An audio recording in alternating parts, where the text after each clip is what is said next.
This video is the latest in a series called How I Healed Myself Using the Power of My Mind. So I'd like to share with you the new developments or recent developments in my healing journey. Things have gotten better overall. And I attribute this to 3, maybe 4 strategies, and I will outline all 4 of those in this talk. So if you're interested in that, I will put chapter subtitles and you can skip ahead to whatever you're interested in. The first pillar of this foundation, we'll say, is meditation. And if you're not meditating, I suggest you start if you're interested in self-healing. This is not necessarily because meditation in and of itself will heal you. However, I find that without that foundation of meditation, which gives you that sense of mindfulness and moment-to-moment awareness, it's very, very difficult for me, at least, to be able to focus my mind for long enough or steadily enough to actually do anything at all. So that's one piece of the puzzle. And if you haven't been doing this, or maybe you used to meditate and you don't anymore, and you're interested in self-healing, I would really highly recommend a daily practice. And the way that I did it, which is the easiest way I could think of, was that I started off with just 1 minute a day. I was in a lot of pain, and I didn't really feel like I could even sit for 1 minute. And it took me over a year of consistent daily practice. I use an app. The one I use is called Insight Timer. There's a lot of different apps. Just helps me keep track of things and keep track of my streak. It's a little extra motivation. So, I've got a 400 and something day streak, and if I break it one day, it's not the end of the world, but it just helps me to keep myself disciplined. So I started with 1 minute a day. And after doing that a few days in a row, then I just bumped it up to 2 minutes a day. And really, I just kept going like that. A few more days would go by and I'd bump it up to 3 minutes a day. And then sometimes it was too hard. So maybe I was at 10 and many days in a row, I could only sit for 1 or 2 minutes and that was it. So then I would just bump it back down again. And I would just only go to however many minutes was something that I could really genuinely sustain day to day, week to week. So going like that, it actually has taken me about 400 and something days to get from 1 minute up to 40. And I find 40 to be really a good amount for me. 40, 45, 30, 35, somewhere in that range is really good for me to build a strong mindfulness meditation practice. So that's number 1. And that I'm not going to say anything else about that. I'm just going to say if you're not doing it, you should do it. And if you don't do it, it may still work what I'm about to tell you, but maybe it won't. I don't know, because that's something that I'm doing, and I don't know that I'd be able to make any progress in my healing without that pillar or that foundation. So the second piece is another one of those common sense things, which is exercise. I think that having a regular exercise practice, physical exercise, regardless of what kind it is, ideally something that's going to keep you at least getting your heart rate up once or twice a week. Twice a week is nice. That makes a big difference. That's going to make everything that much easier. And also I don't know if you need, but I think maybe you need to have your blood flowing, your oxygen flowing, your energy flowing. Otherwise, how are you going to get all these nutrients and energies all throughout the vast corners of your body to heal yourself? If you're not moving it around, it's just going to be stagnant. So for that reason, and just general health and general mental health alone, I do highly suggest those 2 practices. Meditation was the first one, and physical exercise is the second one. Whatever, I do different things. Walking, hiking, jogging now is something I've finally been able to do. And exercise at the gym and exercise at home, whatever, swimming, anything. You get it, biking, whatever you can do, sports. So that's number 2. Now, with those 2 out of the way, those are kind of like the preliminary important baseline practices that I think are very supportive of the more healing-oriented practices.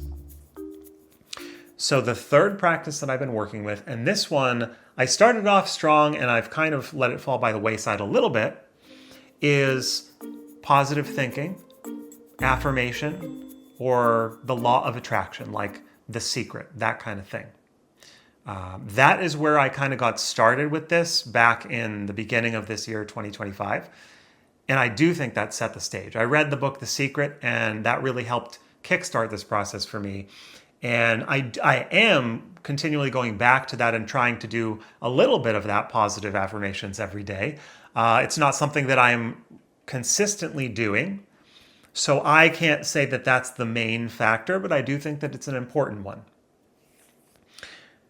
I do think it's important to play with the idea of imagining and feeling yourself how you would want to be. I don't think you should think about this all day long, and I don't think you should try to, well, I'm not going to say that. Maybe you should.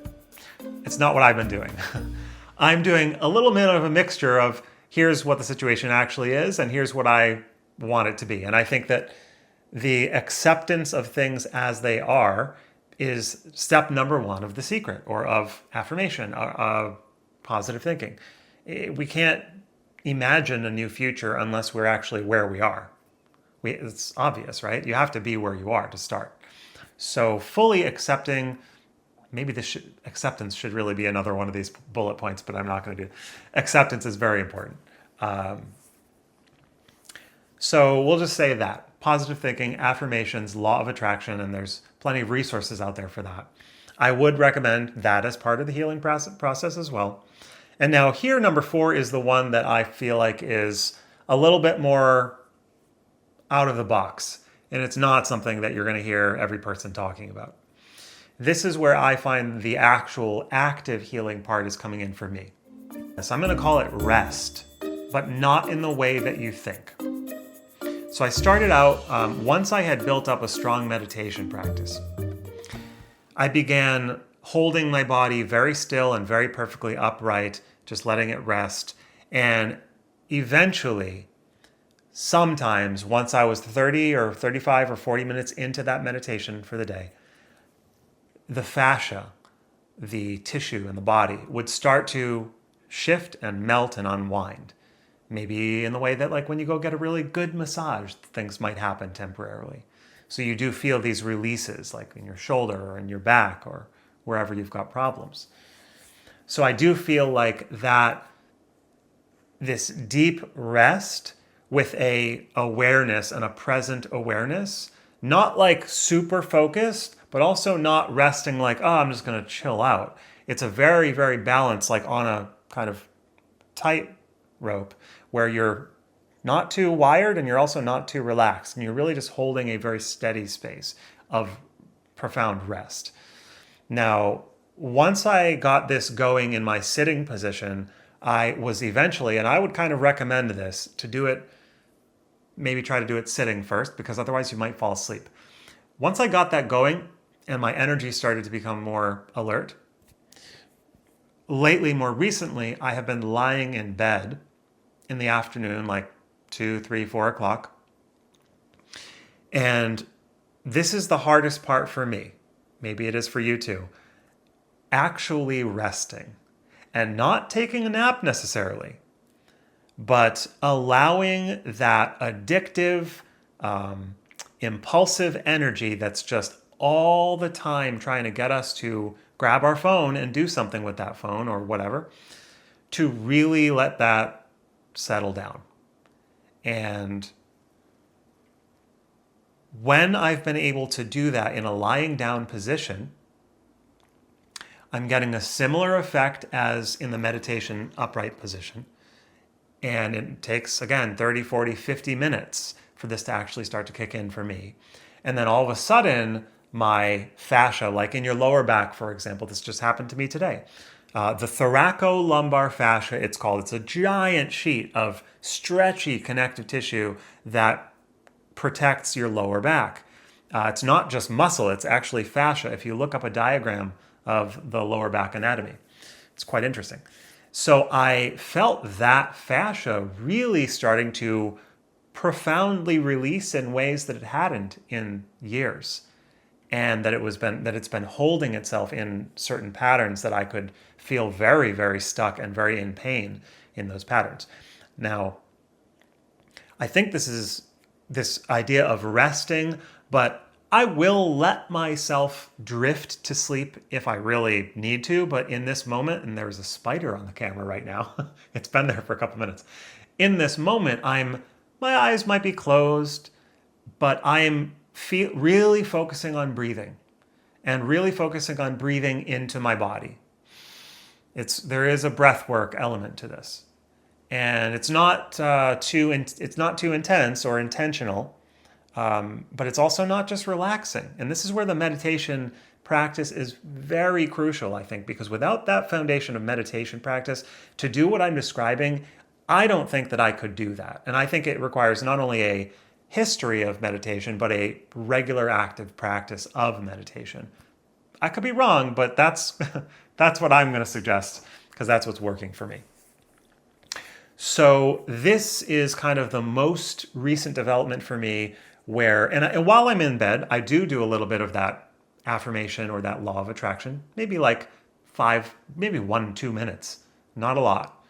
It's an hour of lying there, and I'm just lying, and I'm allowing all the sounds in the environment to be there, and allowing all my thoughts to be there. And had I not had that meditation practice, like which I did in the morning, I might get too caught up in the thoughts, or I might just kind of take those thoughts and go into a dream or fall asleep. And that is not necessarily, for me, my sleep can be very stressful. It's actually not restful all the time. So we're not looking to just fall asleep, because that's not going to guarantee you any, yeah, your body might rest, but that's not necessarily going to guarantee you any deep healing. So we really kind of do want to be somewhat awake, alert, or cognizant of what's happening. That's my guess. So that's kind of the fourth piece that I'm working on right now, and I'm just in the beginning stages of this, but I do feel like it has some promise. All right, so just to summarize, we have 4 separate but kind of equally important aspects of this self-healing that I'm talking about. The first is meditation. The second is physical exercise. The third is affirmations or the law of attraction. And the fourth is what I will call rest, fascia release, maybe, something like that. But it's an active resting process, here's an interesting way of thinking about this. If you've ever been to acupuncture, for example, or massage therapy, for example, and you go and you lie on the table. For me, I notice that when I lie on the table, I start feeling really relaxed, regardless of whether or not I'm getting a treatment. Somehow I think that actually that environment and lying down in a quiet space signals to us that this is a healing process that's going to happen, and it's a restful process. And when we're lying on that acupuncture or massage table, well, we don't have the option to go grab our phone or get our computer and just start doing things, because we're paying money to go sit there and lie on a table, right? So we're not going to waste that time watching a TV show or something, right? So I think that in some ways we may be able to simulate or actually self-initiate that same process that you might be going to seek from a healthcare provider in that way. And in this case, it's just you, and it's going to be totally within your control and customizable by you. It's not a relationship that you're having with a healer, but it is your own self and your own healing. And that's kind of what this is about, self-healing. So yeah, that's what I've got so far. It's been a couple months, I think, since I posted one of these, so I apologize for the delay. I did have some really challenging times during that period as well, and right now I'm doing pretty well, considering.